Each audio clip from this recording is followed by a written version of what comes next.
নড়াইলের লোহাগড়া উপজেলার ইছামতি বিলে প্রতি রাতে পাখি শিকারীরা কিচিরমিচির শব্দযন্ত্রের মাধ্যমে দেশি বিদেশি বিভিন্ন প্রজাতির পাখি শিকার করে বিক্রি করছে আশপাশের এলাকাগুলোতে।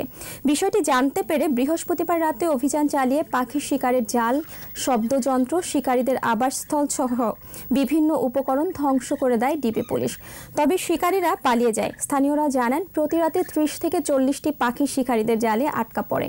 প্রায় ১০ একর জায়গা জুড়ে ইছামতি বিলে ৪ থেকে ৫ জন শিকারী বর্ষা মৌসুমে জালের ফাঁদ ও শব্দযন্ত্র ব্যবহার করে পাখি শিকার করে আসছিল।